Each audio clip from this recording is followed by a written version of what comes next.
Hello everyone, welcome back to my YouTube channel Trishna Medhiloy.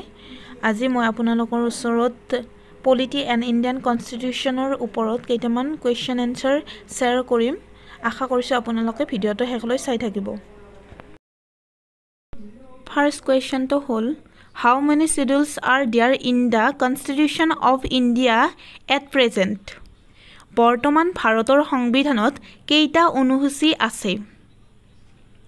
Year correct answer হ'ব 12 আমাৰ ভাৰতৰ সংবিধানখনত 12টা অনুসূচী আছে নেক্সট কোৱেশ্চন তো হ'ল What is the minimum age for being the member of the parliament সংসদৰ সদস্য হ'বৰ বাবে ন্যূনতম বয়স কিমান হোৱা উচিত ইয়াৰ এনসাৰ হ'ব 25 years মানে 25 বছৰ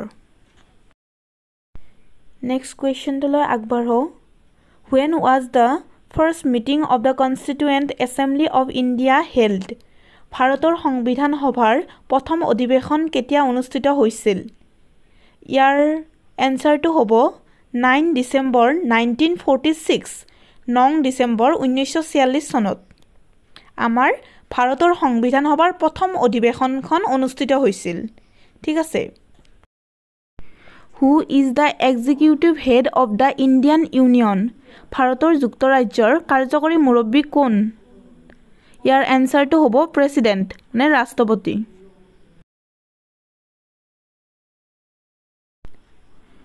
ইয়াৰ নেক্সট কোৱেশ্চনটো হ'ল Who is the chairman of the Rajya Sabha? ৰাজ্যসভাৰ অধ্যক্ষ কোন? আৰু ইয়াৰ এনসাৰটো হ'ব ভাইস প্ৰেসিডেন্ট উপ-ৰাষ্ট্ৰপতি। Who appoints the Attorney General of India? ভাৰতৰ মহান্যায়বাদীক কোনে নিযুক্তি প্ৰদান কৰে? ইয়াৰ কাৰেক্ট আনসাৰটো হ'ব প্ৰেসিডেন্ট। ইয়াৰ নেক্সট কোৱেশ্চনটো হ'ল When were the first general elections held in India? ভাৰতৰ প্ৰথম সাধাৰণ নিৰ্বাচন কেতিয়া অনুষ্ঠিত হৈছিল?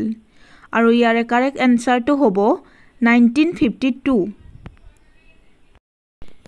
এতিয়া Who became the first president of Indian National Congress? ভাৰতীয় জাতীয় কংগ্ৰেছৰ প্ৰথম সভাপতি কোন আছিল? এইটো বিৰাটে ইজি কোৱেশ্চন ইয়াৰ এনসাৰটো হ'ব W.C. বেনাৰ্জী মানে উমেশ চন্দ্ৰ বেনাৰ্জী 9 নম্বৰ কোৱেশ্চনটো হ'ল When was the first Lok Sabha constituted in India? ভাৰতৰ প্ৰথম লোকসভা কেতিয়া গঠিত হয়?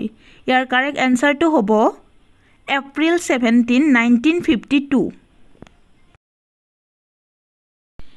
আজিৰ শেষৰ কোৱেশ্চনটোলৈ আগবাঢ়িছো Which right was described by Dr. B.R. Ambedkar as the heart and soul of the Constitution?